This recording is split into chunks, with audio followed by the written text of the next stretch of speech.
Buenas noches con todos los asistentes. Les damos la bienvenida a la presente conferencia. La Asociación Justice Law Group les da la bienvenida a este webinar académico que se lleva a cabo el día de hoy, viernes 4 de noviembre. Mismo que cabe resaltar es el primer evento que se realiza. Yumira Asto, egresada de la Facultad de Derecho y Ciencias Políticas de la Universidad Privada del Norte y a su misma vez miembro de la Asociación Jurídica. En esta ocasión voy a ser la moderadora de la presente conferencia. La presente conferencia tiene la finalidad de poder explicar el nuevo recurso de casación y tener los comentarios a la ley 31591, que está a cargo del doctor Dante Ludwig Napolín Mesa, quien es especialista en Derecho Procesal. A continuación voy a presentar su experiencia del doctor. El doctor Dante Ludwig Napolín Mesa es profesor ordinario de Derecho Procesal en la Pontificia Universidad Católica del Perú, en Derecho Procesal en la Pontificia Universidad Católica del Perú y en la Universidad Nacional Rosario de Argentina. Ha sido presidente procesales en Lima 2004, miembro honorario del Instituto Colombiano de Derecho Procesal Constitucional, es vicepresidente también de la comisión encargada de la revisión del Código Procesal Civil, nombrada por el Ministerio de Justicia en el periodo del 2016. Asimismo, también el doctor es expositor frecuente en eventos nacionales e internacionales y es autor de diversas publicaciones sobre derecho procesal. Durante la exposición que se llevará a continuación, van a poder derivar sus consultas que tengan mediante el chat y posteriormente se tomará unos minutos para poder resolver las preguntas por parte del doctor. Y su tiempo, doctor Dante. Muchas gracias, Yumira, por la presentación. Muchas gracias a la organización y, por supuesto, a todos los asistentes por su interés. Muy bien. Me voy a permitir compartir unas diapositivas.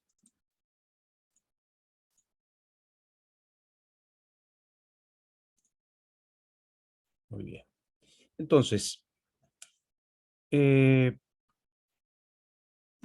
estamos frente a una nueva ley publicada hace unos días que modifica el recurso de apelación, así como el recurso de casación. Claro, el título de esta conferencia se denomina Nuevo Recurso de Casación, pero como vamos a ver, de nuevo no tiene mucho. Es nuevo en la medida que se han modificado casi todos los artículos que regula el Código Procesal Civil, la materia de casación.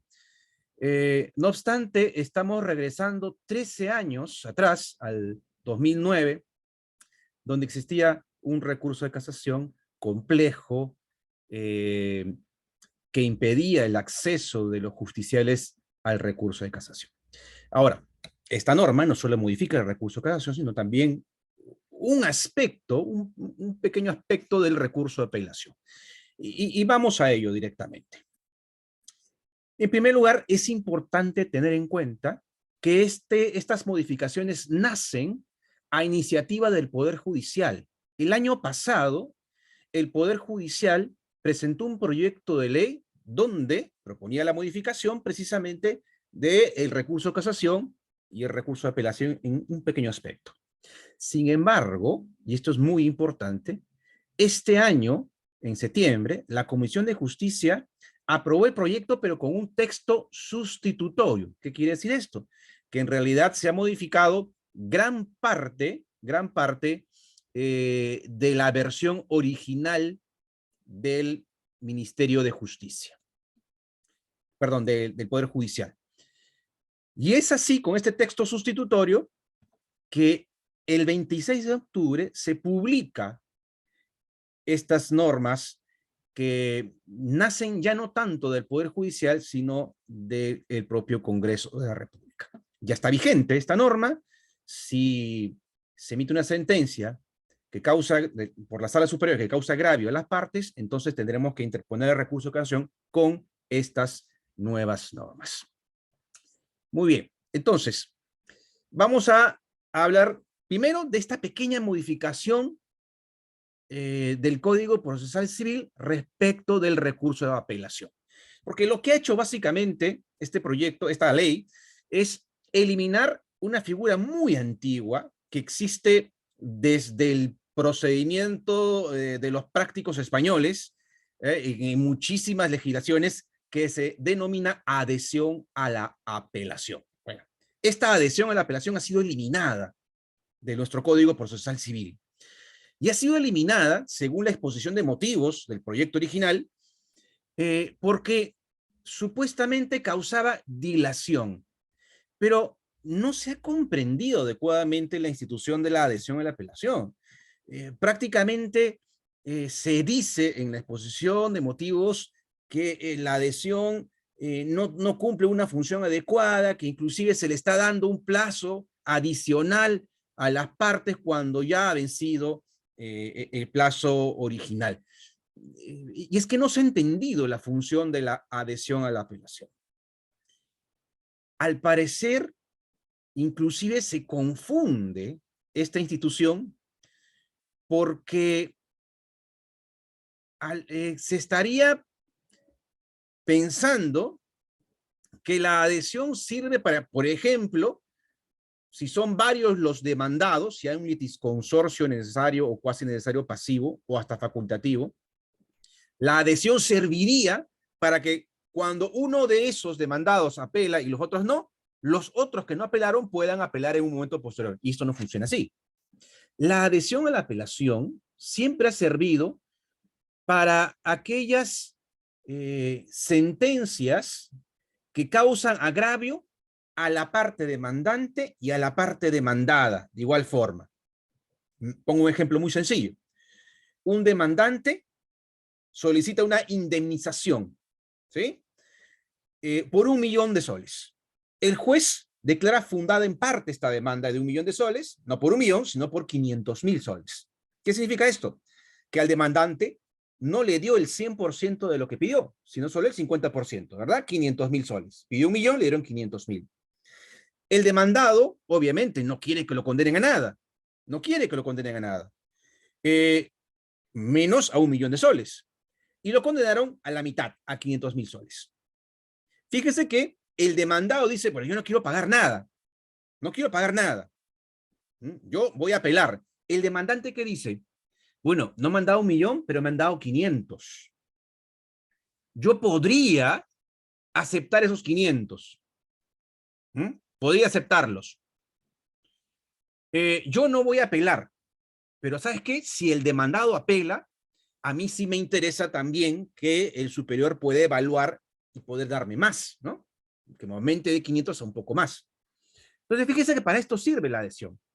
En este ejemplo, el demandado apelará a la sentencia que lo condenó a 500.000 soles, y solo cuando el demandante, que en principio no quería apelar, toma conocimiento de la apelación del demandado, es que surge en él el interés de también discutir el asunto en segunda instancia.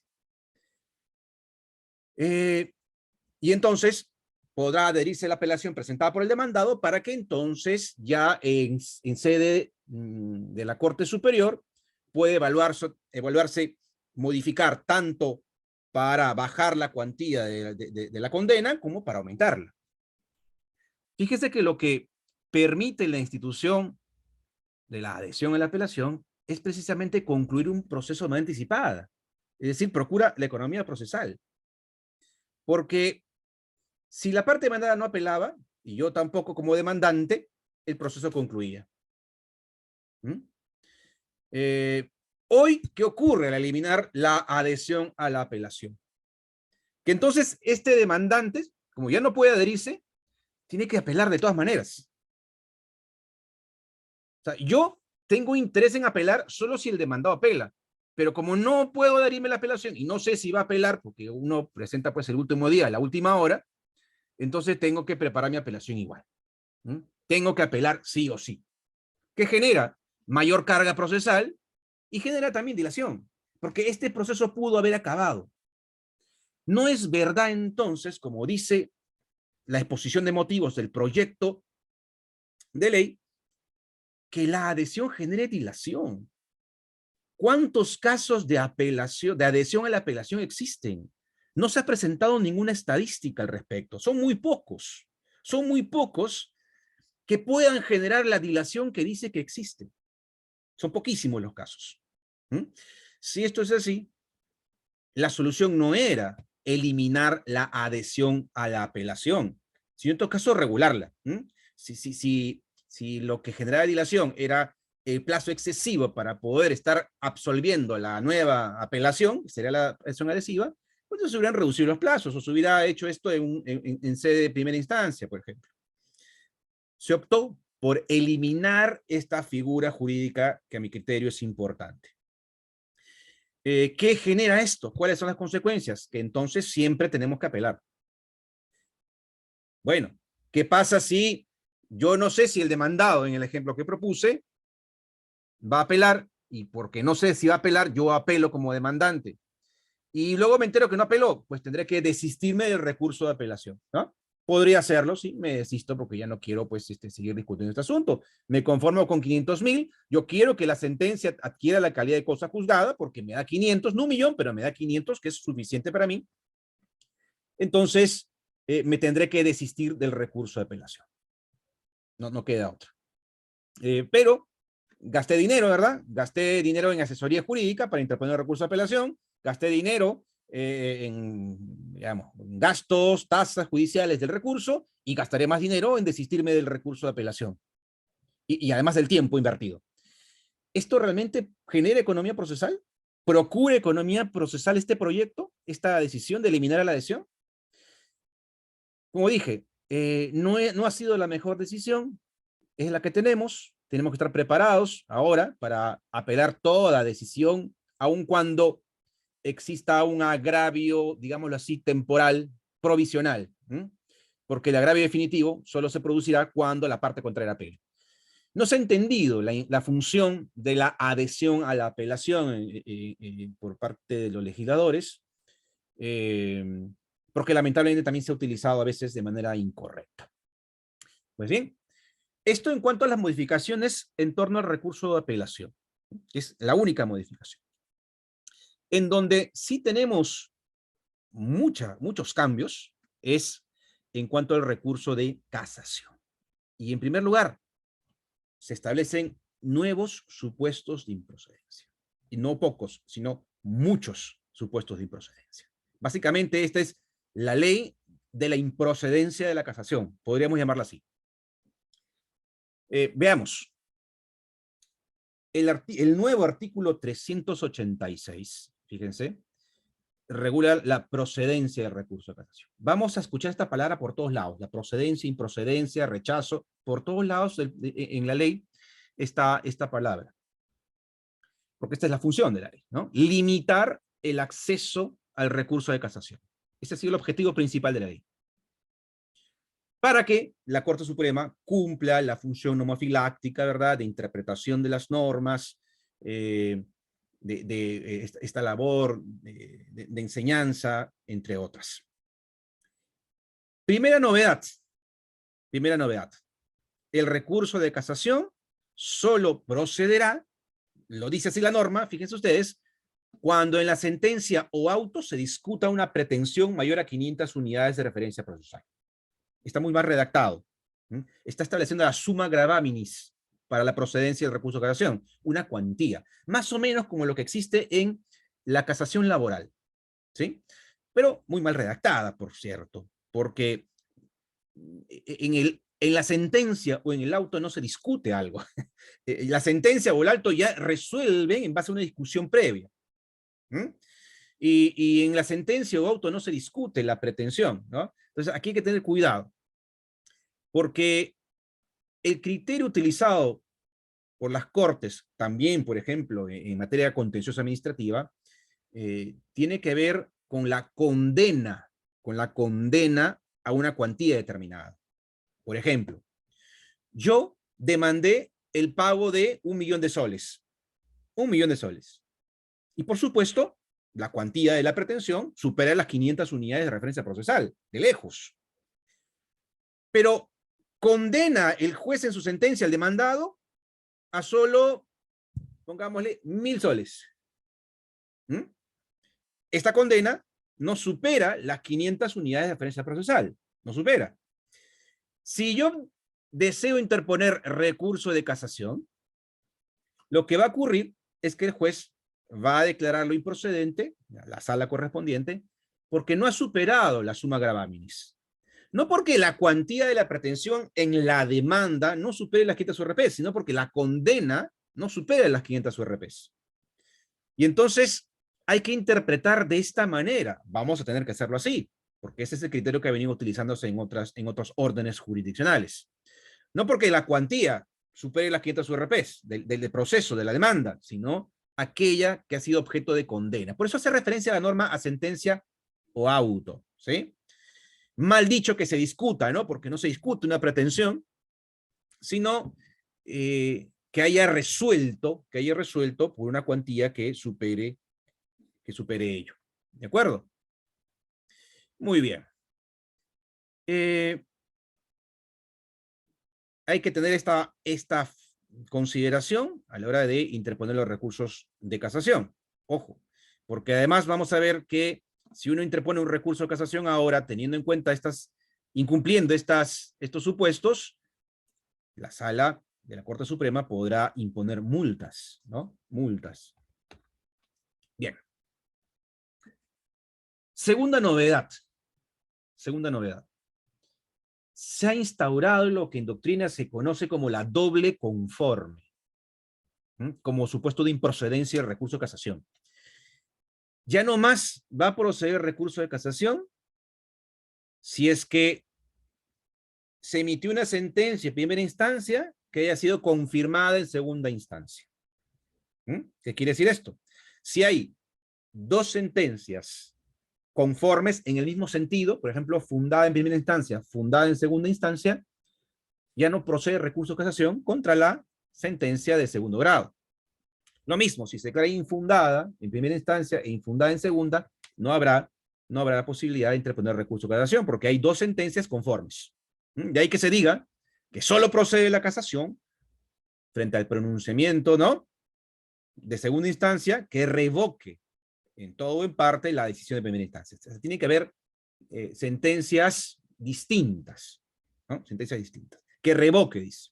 Claro, ustedes me dirán, y aquí vienen los casos, ¿no? Los casos que quizás pueden ser complicados. Se declaró infundada en primera instancia y en segunda instancia la Corte revoca y declara improcedente.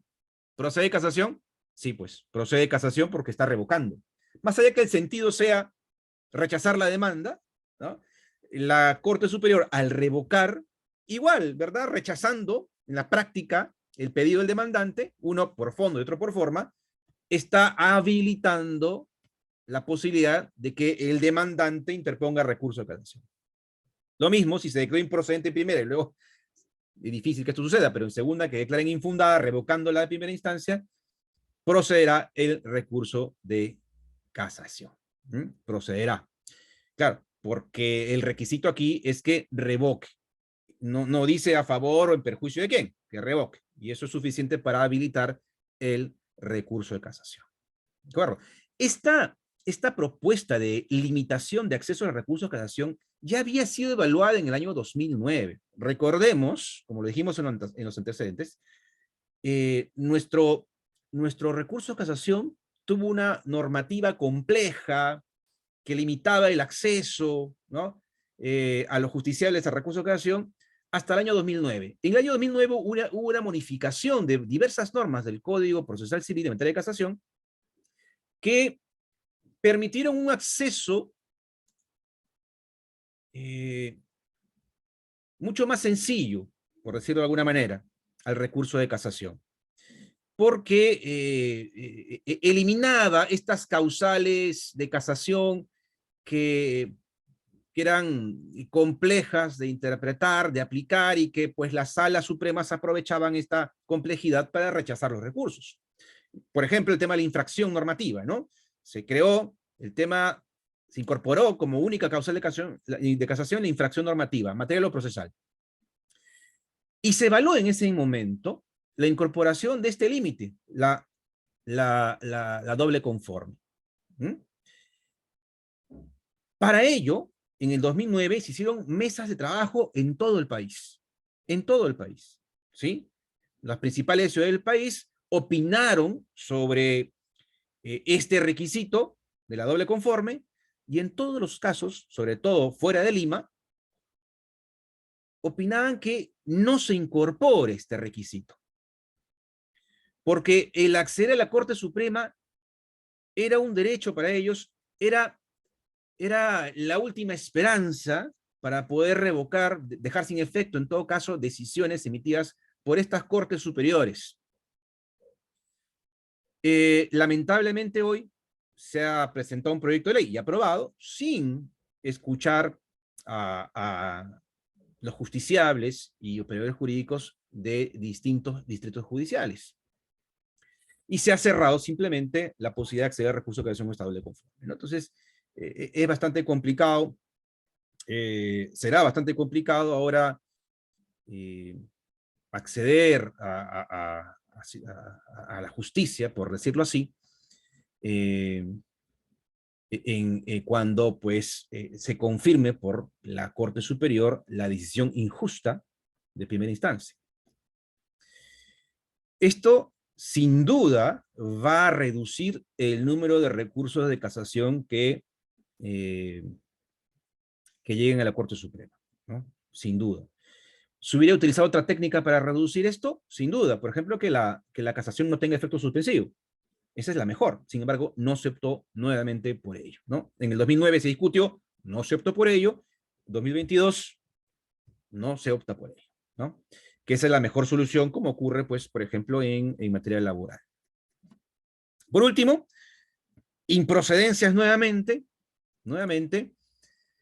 y esto sí está bien, no proceder al recurso de casación cuando el pronunciamiento de segunda instancia debería ser segundo grado, término correcto, en materia han utilizado conceptos antiguos, cuando el pronunciamiento de segundo grado no sea anulatorio. Es decir, si es una sentencia emitida por la Corte Superior que anula la del inferior, evidentemente no procede casación. Y esto no era necesario ni decirlo, ¿no? Porque en el inciso 1, que también lo tenemos al día de hoy, se deduce eso, ¿no? Porque la casación procede contra sentencias y autos expedidos por las Cortes Superiores, ojo, que como órganos de segundo grado, no de segunda instancia, ¿no? Segundo grado, ponen fin al proceso. Una sentencia que anula la sentencia de primera instancia no pone fin al proceso. Por lo tanto, no es procedente el recurso de casación. Acá se ha especificado, se ha aclarado, porque todavía han habido casos en donde se han aceptado casaciones contra sentencias anulatorias, y esto es absolutamente improcedente. Muy bien. Esta es, ¿no? El literal A y B del inciso 2 del 386 son las, digamos, las novedades quizá más importantes de esta nueva ley. Van a limitar la procedencia de recursos de casaciones, por supuesto, de manera, diría yo, dramática en muchos casos. Pero no queda ahí el problema o la limitación introducida en esta ley. Porque, decíamos, hemos retrocedido 13 años porque en el 2009 se modificaron las causales de casación a una sola, infracción normativa, que podía ser procesal o material. Hoy regresamos a causales específicas de casación. Ojo, causales específicas, que si yo no las planteo correctamente, acarrean la improcedencia del recurso de casación. Ergo, nos están incorporando más causales de improcedencia. ¿Cuáles son estas razones, motivos que me van a permitir a mí iniciar o plantear válidamente un recurso de casación? Estos 5. Sustituimos infracción normativa, procesal y material por estas 5 causales, que va a ser complejo interpretar en muchos casos. Primero, procede el recurso de casación por la causal referida a la inobservancia de algunas garantías, dice, de algunas garantías, ¿ah? Ojo, de cuáles no nos dice. No dice de todas las garantías, dice de algunas. En fin, garantías constitucionales de carácter procesal. ¿Sabemos de qué se trata? Por supuesto, cuando se haya vulnerado derechos fundamentales de naturaleza procesal. Por ejemplo, el debido proceso, la tutela judicial efectiva o el contenido esencial de estos derechos dependiendo de la perspectiva que tengamos, por supuesto, ¿no? Estamos hablando de derecho a defensa, derecho de acceso, ¿ya? El derecho a la motivación, etcétera. Todo el contenido esencial de este derecho complejo llamado debido proceso o, para algunos, tutela judicial efectiva, ¿no?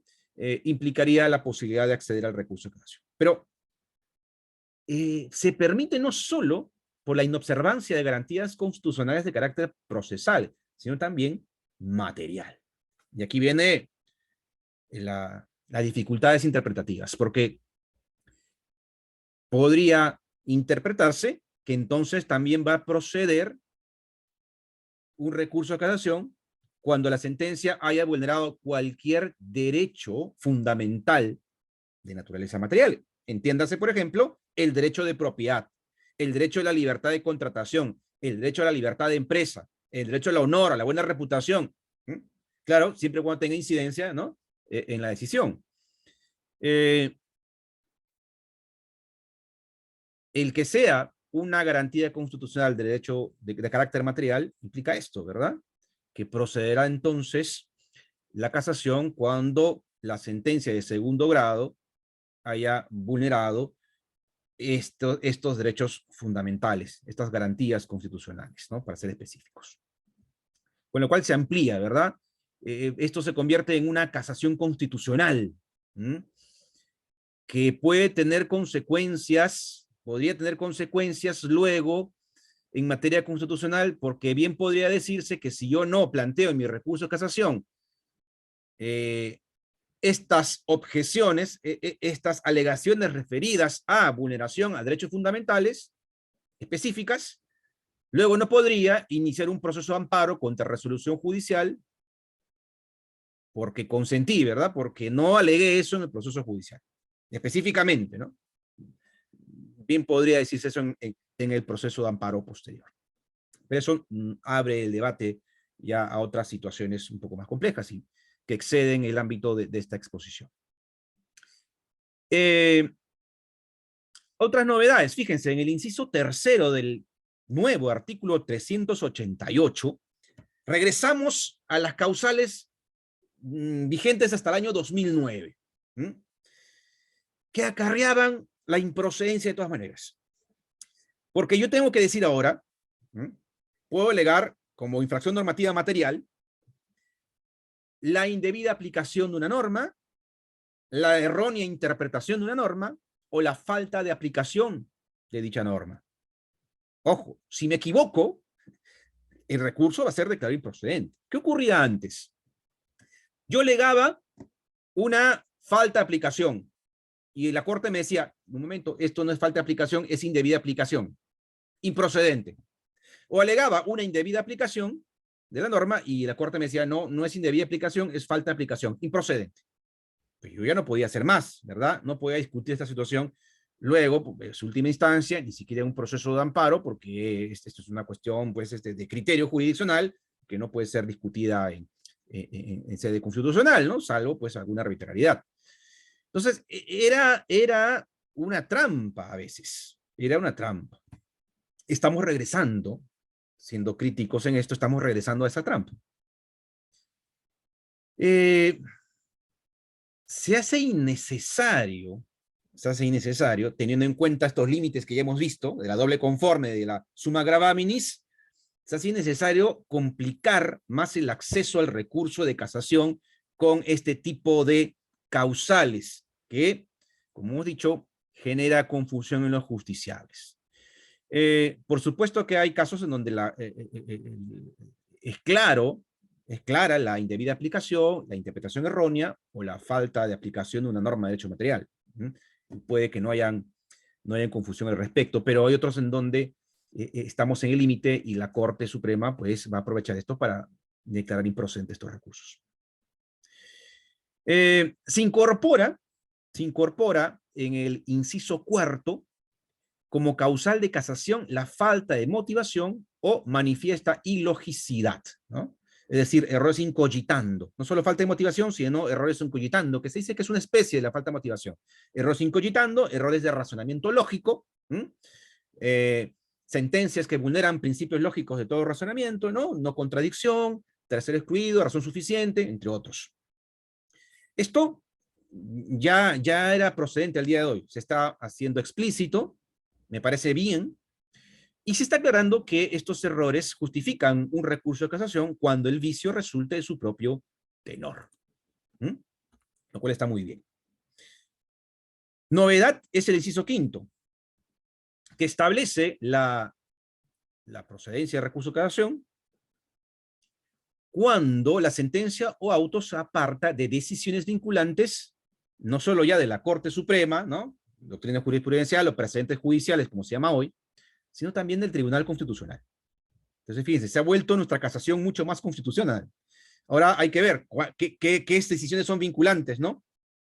Porque, claro, tenemos el precedente del Tribunal Constitucional, claramente aplicable aquí, tenemos jurisprudencia del tribunal y tenemos sentencias. Entendería, pues, que constituye causal de casación el apartarse de los precedentes, ¿verdad?, del Tribunal Constitucional, no solo de la jurisprudencia. Esto, repito, genera más razones para declarar improcedente el recurso de casación. Se vuelve mucho más complejo ahora.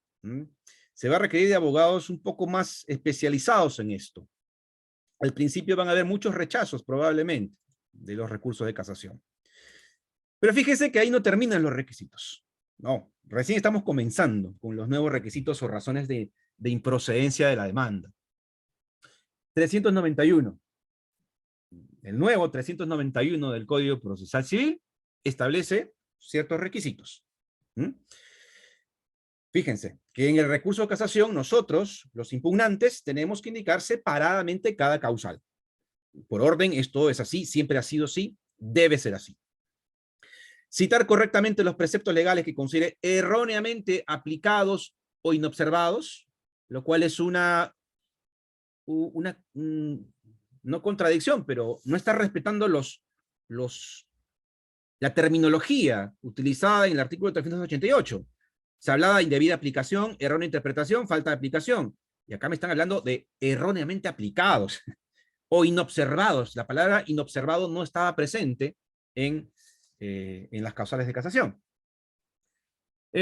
Bueno, y nos dice que pues, hay que sustentar esto, que plantear los fundamentos doctrinales y legales que sustenten su pretensión. Bueno, no es una pretensión, ¿no? Es un recurso, es un pedido impugnatorio en todo caso. Pero los requisitos están en el inciso segundo. Fíjense. Requisitos. El recurso se interpone. 1. Ante la sala superior que emitió la resolución impugnada. Esto no cambia. Sigue siendo igual. Nos eliminan la posibilidad de la casación directa. Ojo, teníamos la posibilidad de acceder directamente a la Suprema. Directamente. Ahora ya no. Todo pasa por la Corte Superior. La posibilidad de la casación directa era realmente un mecanismo que facilitaba sin duda el acceso al recurso de casación para no solamente personas justiciables, litigantes en la ciudad de Lima, donde se encuentra la Corte Suprema, sino también fuera de la ciudad. La exposición de motivos dice que generaba un gasto, ¿no? Inaplicable, que generaba un gasto. Quienes viven fuera de Lima, en otras cortes superiores, tenían que viajar hasta Lima. Perdón, pero ahora los recursos de casación son virtuales. No necesitamos presentarlo viajando a Lima. O sea, estamos desconociendo toda la virtualidad que hemos ganado desde el año 2020. Es más, yo presento el recurso de casación a través de un correo electrónico a la Corte Suprema. Es falso que tengo que viajar a Lima a presentarlo. Y si esto es falso, entonces es falsa la razón por la cual tenía la necesidad el Poder Judicial de eliminar la casación directa. ¿Debió mantenerse? Por supuesto que debió mantenerse. Era mucho más rápida y por razones de conveniencia o estrategia podía ser importante mantener la casación directa, pero se ha eliminado la casación directa lamentablemente. Bueno, plazo de 10 días, esto no cambia, y adjuntando la tasa respectiva. Esto no cambia nada, ¿no? Son los requisitos clásicos de un recurso de casación. Pero nos explican luego lo siguiente. Hay que tener cuidado porque alguien puede interpretar esto indebidamente. Dicen, si no se cumple con los requisitos del artículo 386, ¿sí? Los primeros que vimos, cuantía, ¿no? Suma gravaminis, doble conforme, ¿no? Estas.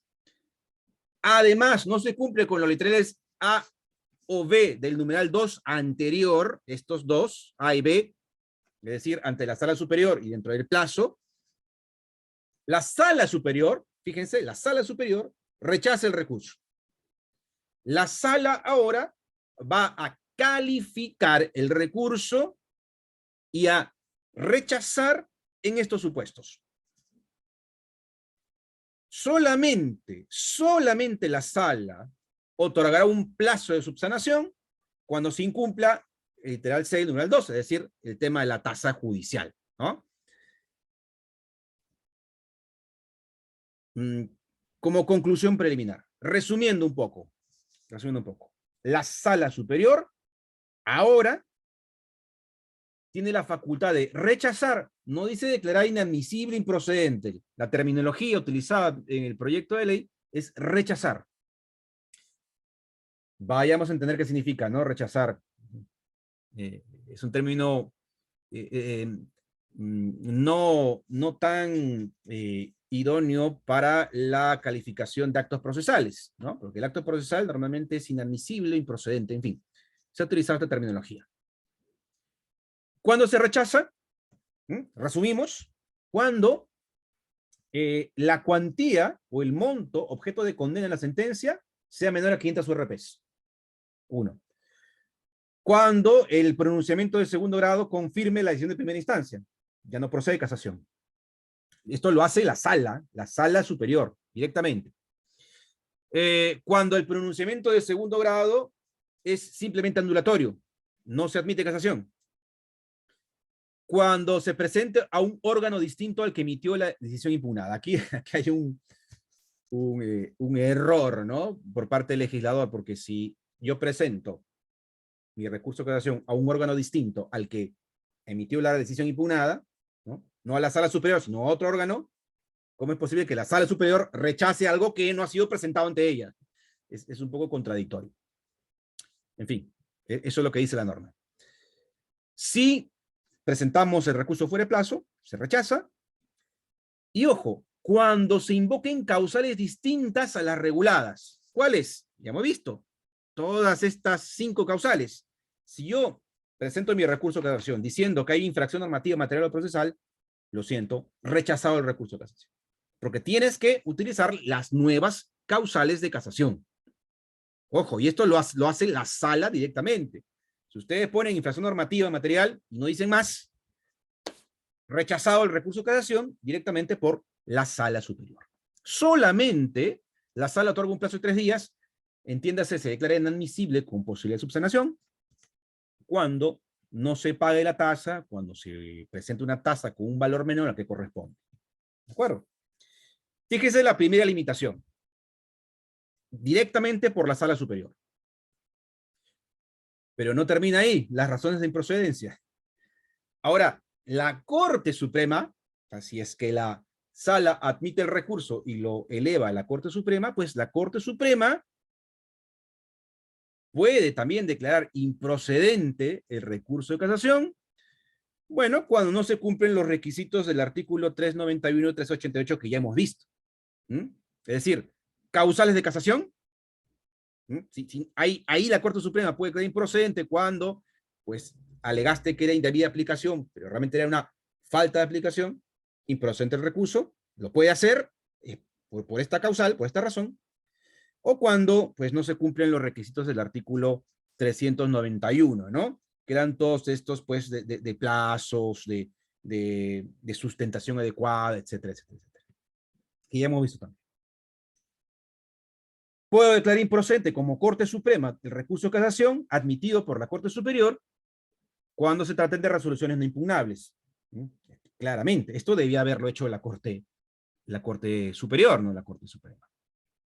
Cuando el recurrente hubiera consentido previamente en la resolución adversa de primera instancia, ¿no? Esto se mantiene de idéntica a lo que existe el día de hoy.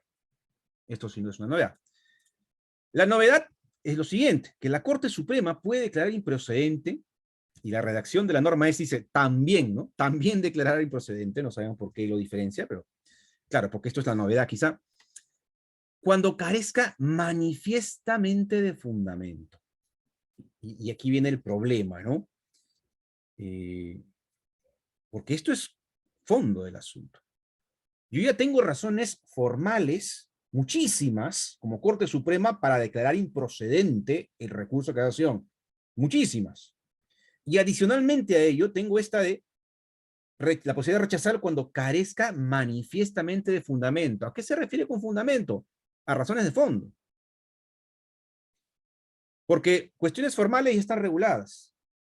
Fundamento se refiere a razones de fondo del recurso.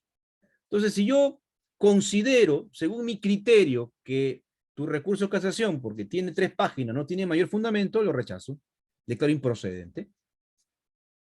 Aquí debería existir una alta carga de motivación de parte de la Corte Suprema para sustentar las razones por las cuales considera que no existe fundamento. De lo contrario, existiría arbitrariedad en el rechazo de recursos de casación. Creo que esta es una causal que puede abrir la puerta a ciertas arbitrariedades. Pues no hay razón alguna para, pues, mejor pronunciar sobre el fondo, antes que simplemente rechazar por ausencia de fundamento. Segundo, se declara la improcedencia también cuando se hubieran desestimado en el fondo otros recursos sustancialmente iguales. Y es que sucede que efectivamente hay casos idénticos presentados a la Corte Suprema. Casos idénticos e inclusive por las mismas partes, ¿no? Impugnaciones idénticas respecto a resoluciones, por ejemplo, de los INARMIN por multas, etcétera, etcétera, etcétera, que son pues casi idénticas, simplemente varían algunas cuestiones. Y si las razones del recurso de casación son idénticas, entonces la Corte Suprema podría decir, bueno, yo ya tengo un criterio jurisprudencial en este sentido, he rechazado muchas veces estos recursos idénticos, ¿no? Y por esta razón, sustentando adecuadamente, declaro improcedente el recurso de casación. Aquí la carga es del recurrente, pues para que no rechacen el recurso tendrá que presentar argumentos distintos que permitan modificar el criterio jurisprudencial o la doctrina jurisprudencial. No necesariamente tiene que haber doctrina jurisprudencial, sino los criterios. El término doctrina jurisprudencial, ojo, se ha cambiado, ya no existe esto, se denomina precedente judicial. Entonces, otra vez, estas modificaciones no han sido muy acertadas en cuanto a terminología utilizada. Muy bien. Seguimos avanzando porque el tiempo se nos agota. Otra novedad es la establecida en el inciso cuarto, que la resolución que se pronuncia sobre la procedencia de recurso de casación se expiden dentro del plazo de 20 días con el voto conforme de 3 jueces. Bastan 3 jueces para pronunciarse sobre la procedencia o improcedencia del recurso de casación, ¿no? Esto seguramente va a facilitar el trabajo. Entiendo que pues, se está emitiendo un simple auto, ¿no?, de rechazo del recurso de casación y por lo tanto, teniendo en cuenta que se ha modificado también la ley orgánica del Poder Judicial, en este mismo sentido, bastarán tres votos de jueces supremos para conformar resolución de procedencia y recurso de casación. Pero tenemos más improcedencias, más aún, disfrazadas ahora, ¿no? En el nuevo artículo 394. Muy interesante porque establece el procedimiento, ya no para una vista de la causa, dice la ley, sino para una audiencia. Y es que una vez declarado procedente el recurso de casación, que es esta primera etapa de evaluación por parte de la Corte Suprema con 3 votos conformes, el expediente quedará en secretaría 10 días para que las partes puedan examinarlo. En realidad no necesitamos examinar más porque todo esto lo tenemos ya virtualmente y notificado. Pero sí podemos presentar, si nos conviene, alegatos ampliatorios. Alegatos ampliatorios. Antes de la vista de la causa, antes de la audiencia. Esa es la idea, decía el Poder Judicial, ¿no? El Poder Judicial dice que esto lo han regulado para que ya las partes no vayamos a hablar con los jueces supremos antes de la vista de la causa, porque ocurría que los abogados visitaban a los 5 jueces supremos antes de la vista para hablar del caso. Y con esto estarían eliminando esa posibilidad. Esa es la intención del Poder Judicial en el proyecto de ley. Eliminar la posibilidad de que las partes se entrevisten con los jueces supremos antes de la vista, porque para eso tendrían los alegatos ampliatorios y punto. Pero lo importante es lo establecido en el inciso segundo, ¿sí? Porque se señala día y hora para la audiencia de casación, ya no vista de la causa, sino audiencia de casación, con citación de las partes involucradas, ¿verdad? Estas tienen derecho a informe oral sin necesidad de que pidan uso de la palabra, me parece perfecto, pero viene acá lo importante. La falta de concurrencia del abogado de la parte recurrente, del abogado que interpone el recurso de casación, la falta injustificada, hará que se declare improcedente el recurso de casación. Ya tenemos un sinnúmero de razones por las cuales el recurso de casación es improcedente y se está incorporando una más. La ausencia del abogado en la audiencia, la falta del abogado en la audiencia. Injustificada, dice, ¿no? Bueno, o sea, si es que por ahí había una, si es que es presencial y hay una huelga y no pude llegar a tiempo, ¿no? Bueno, podría ser esto justificado. Pero están regulando una improcedencia del recurso, no por argumentos, errores del recurrente, sino por la incomparecencia a la audiencia, algo así como lo que ocurría, como lo que ocurre todavía en la audiencia de pruebas en primera instancia, ¿no? Claro, aquí dice que cuando ambas partes no asisten, acá no, acá cuando el abogado de la parte recurrente, ¿no?, de la parte que ha interpuesto el recurso de casación no asista, es improcedente. Esta es una consecuencia, me parece a mí, exagerada. No hay razón de ser, ¿no? La audiencia se puede llevar adelante con el abogado de la parte demandada, sin duda, que también tiene derecho a un pronunciamiento sobre el fondo. No solo el recurrente, también la parte contra, ¿no?, la parte vencedora, ¿no?, que no tiene agravio, tiene derecho a un pronunciamiento sobre el fondo. No obstante, no se consideró esto. Otra vez se incorporan causales de improcedencia, ¿no?, subrepticias, por decirlo así, y estoy seguro que esto va a ser aplicado, porque la experiencia de los jueces supremos en este asunto es amplia, es decir, hay muchos abogados que interponen recursos de casación y no asisten a las vistas, con lo cual tienen ya una razón más para rechazar muchos recursos de casación. Por supuesto que ahora con esta norma, sabiendo esto, estoy seguro que también se va a incrementar, ¿no?, el número de audiencias sobre el fondo del asunto. Muy bien. Algo bueno de todo esto, para terminar y para responder a algunas preguntas que tuvieran los asistentes, que las pueden realizar directamente por el chat. Algo bueno es el nuevo artículo 398 del Código Procesal Civil, que establece algo que es evidente, pero que es muy importante que quede una norma.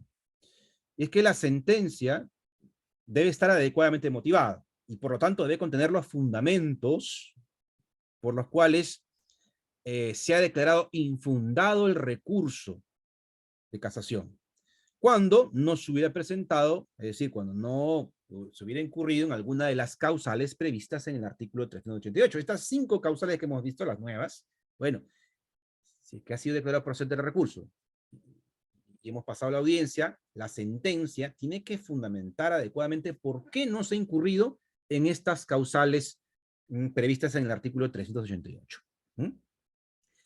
Y aun cuando, por ejemplo, exista falta de motivación, la sentencia no va a casar, la sentencia casatoria, la sentencia de la Corte Suprema, no va a casar la sentencia, es decir, no va a dejar sin efecto, no va a anular o revocar la sentencia impugnada por el solo hecho de estar erróneamente motivada.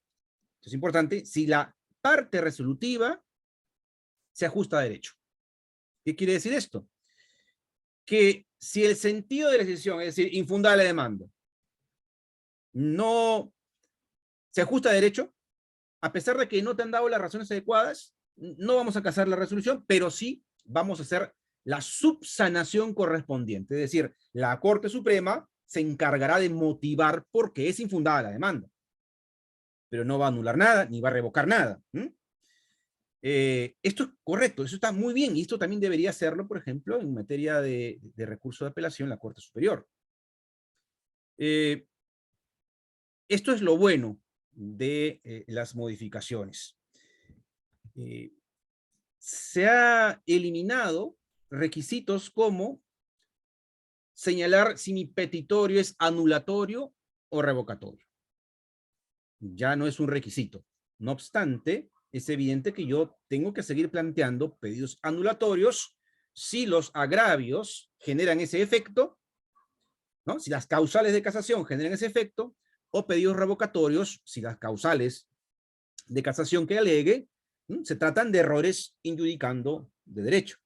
Claramente yo tengo que seguir planteando mis pedidos anulatorios o revocatorios por una cuestión de orden, aunque ya no es un requisito como le establece al día de hoy el Código Procesal Civil. Se han modificado prácticamente todos los artículos del Código Procesal Civil.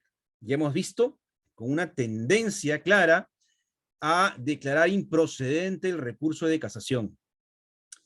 Y esto con el objeto de reducir la carga procesal de la Corte Suprema y en este sentido permitir que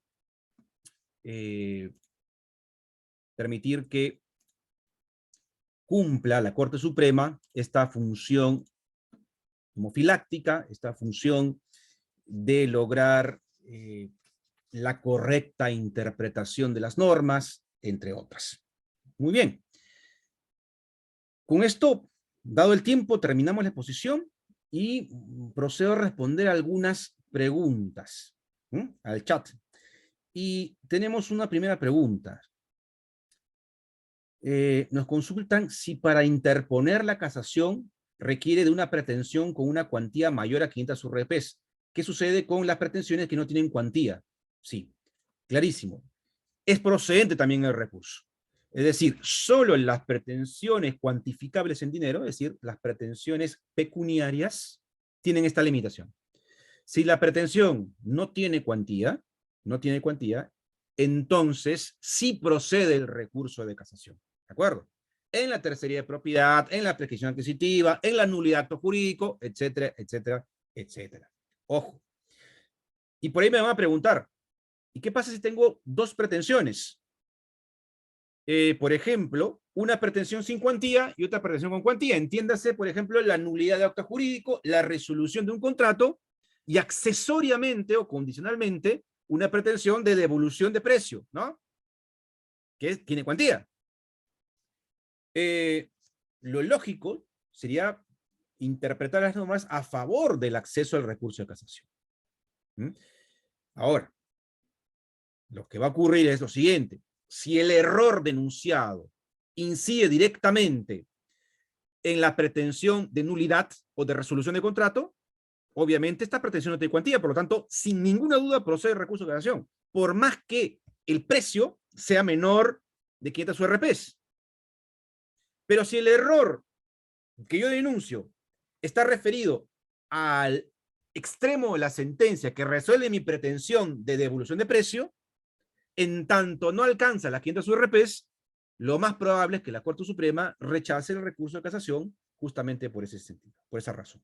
¿De acuerdo? Hay que tener mucho, mucho cuidado. Se nos vienen estos problemas de interpretación, ¿eh? Se van a venir, la Corte Suprema irá estableciendo jurisprudencia al respecto, pero considero que esta es la solución. Otra pregunta. ¿Es de aplicación inmediata? Entiendo la norma. ¿Cómo va a ser la sala superior que solo da 5 minutos de informe oral con el doble conforme? A ver, entiendo la norma sí, está vigente, hoy. Por supuesto que la aplicación en el tiempo de las normas según el Código Procesal Civil, según la segunda disposición final del Código Procesal Civil, las normas procesales se aplican de manera inmediata incluso a los procesos en trámite. Ojo, salvo, entre otras causales, los plazos que ya se hubieran iniciado. Entonces, si ya me han notificado la sentencia y tengo 10 días para interponer recurso de cassación y la notificación de la sentencia es antes del 26 de octubre, pues se aplica la norma anterior. Pero si hoy me notifican la sentencia o después del 26 de octubre, ¿no? El 27, 28, me notifican la sentencia, pues tengo que aplicar esta nueva norma. Hoy ya tengo que utilizar esta nueva norma para interponer los recursos de casación. Y si se han interpuesto recursos de casación con la norma antigua, ¿no? Han pedido infracción normativa, etcétera, etcétera, etcétera, pues va a ser rechazado el recurso de casación por la sala superior. Lo más probable es esto, ¿no? ¿Cómo va a ser la sala superior que solo da 5 minutos de informe oral? Es cierto, es cierto. Pues va a ser lo mismo. No se han modificado normas para las vistas de la causa a nivel de Corte Superior. La Corte Superior hoy tiene una gran responsabilidad, porque son ellas las que van a definir, van a emitir sentencias que en la mayoría de los casos van a poner fin al proceso. Y recordemos, ya no va a proceder la casación cuando hay doble conforme. Por lo tanto, la responsabilidad de las salas superiores aumenta. En segundo lugar, el trabajo de las salas superiores aumenta, porque ahora van a revisar, hemos visto, una serie de requisitos. La calificación del recurso de casación por parte de las salas superiores es amplia, compleja. Esto genera, pues, tiempo, ¿verdad? Carga procesal para las salas superiores. Y es cierto, ¿no? Van a tener esta gran responsabilidad de emitir una decisión final, ya con autoridad y cosa juzgada en muchos casos, otorgando un plazo de un tiempo de 5 minutos en los informes orales, ¿no? Esto es lamentable. Pero esto es así, dada la poca cantidad de salas superiores que tenemos, ¿no? En nuestras cortes superiores para resolver la gran cantidad de casos que tenemos también. Esto ya es un problema que excede a las normas, ¿no? Sino un poco ya a la política y a la inversión en materia judicial. Muy bien. ¿Alguna otra pregunta adicional? Doctor, disculpe, tenemos una consulta. Sí. Nos consultan la señorita Baluna Gamboa sobre los precedentes judiciales. ¿Existe alguna modificación al respecto? Sí, en realidad, en materia de precedentes judiciales, se ha mantenido tanto la denominación de la última modificación del año 2009. Subsiste la terminología de precedente judicial. No ha habido mayor cambio. Básicamente el cambio es que las partes pueden informar oralmente, ya no en la vista de la causa, que era lo que teníamos hasta el 25, hasta el 26 de octubre de este año, sino ahora la audiencia casatoria. Las partes ahora pueden informar en esta audiencia, ¿no? Y decimos audiencia, y han cambiado la terminología, porque si el recurrente no asiste a la audiencia, el recurso es declarado improcedente, ¿no? Es declarado improcedente. Entonces, el cambio es ese, básicamente, un cambio, diría yo, formal, pero que implica, ¿no? Esta improcedencia del recurso de casación, diría yo, subrepticia, en la medida que la ausencia del recurrente significa o importa la improcedencia del recurso de casación. Muy bien. Si no hay más preguntas, entonces, agradezco mucho el tiempo otorgado, ¿no? Y dejo el uso de la palabra a la organización. Muchísimas gracias, doctor Dante, por los comentarios de esta nueva ley que, bueno, ahora estamos con muchas dudas, ¿no? Pero que han podido ser despejadas gracias a la conferencia que hemos podido recibir por parte de usted. La Asociación Justice Law Group les agradece a todos los participantes. Nos volveremos a ver, estaremos publicando próximamente, en los próximos días, semanas, el próximo evento que llevaremos a cabo. Buenas noches con todos. Muchas gracias. Buenas noches.